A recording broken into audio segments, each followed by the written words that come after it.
commandé par l'atelier 21 qui voulait une exposition en hommage à Mohamed Mellihi.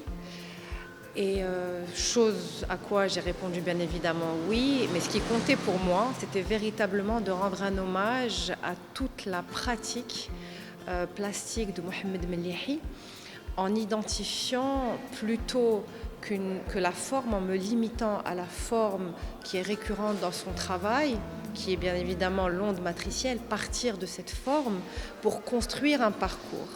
Donc l'idée, c'était d'identifier les principes agissants dans l'œuvre de Mellihi, inviter 21 artistes à suivre une méthodologie qui était en fait ce que j'ai appelé une méthodologie en entonnoir. Je les ai invités, à partir de leur production intégrale ou sélective, d'entrer dans leur matrice et de faire ressortir la donnée fondamentale qui traverse toute leur pratique. Et à partir des propositions que j'ai reçues de ces 21 artistes, j'ai construit mon parcours. Et cette fois, j'ai articulé une pensée en entonnoir inversé. Je suis partie du plus petit vers le plus grand, du signe à la vie, toujours à partir de l'œuvre de Mellihi. Donc, qu'est-ce que j'ai articulé? Donc, j'ai articulé une pensée à partir de l'onde matricielle que Mellihi a déployée pour construire cette abstraction géométrique qu'on lui connaît, sur le répertoire ornemental qui lui a été fourni par la culture populaire marocaine. Et donc j'ai articulé un parcours en 4 temps, le motif, l'ornement, la culture populaire et un art qui intègre l'environnement en général. La commissaire d'exposition m'a présenté le concept de l'exposition et je trouvais que c'était plus intéressant que d'aller juste faire un hommage un peu classique pour un artiste qui nous a quittés. J'ai trouvé importante l'idée en fait d'aller vers l'essence de ce qui pousse en fait finalement chaque artiste à créer. Et cette idée-là, j'ai essayé vraiment de la résumer dans une œuvre qui n'est pas. J'ai même décidé que la dimension visible et physique de l'œuvre soit petite pour être en focus sur cette idée-là d'aller vers l'essence et de ce que si j'avais à réaliser cette œuvre et de partir, en fait, ça serait cette œuvre-là pour le moment. Et parce que, comme on change avec le temps, et je l'ai expliqué à la commissaire d'exposition, ce n'est jamais une dernière œuvre, en fait. Chaque œuvre est finalement une dernière œuvre, parce qu'on n'arrête pas de passer d'une chose à l'autre, d'un état d'esprit, d'un état d'âme et d'un état créatif à l'autre, tout en gardant une essence. Donc moi, j'ai essayé de chercher cette essence-là. Et dans cette œuvre qui s'intitule Terre du ciel et qui est composée juste de 2 éléments. C'est des gypsophiles qui sont des boutons de fleurs toutes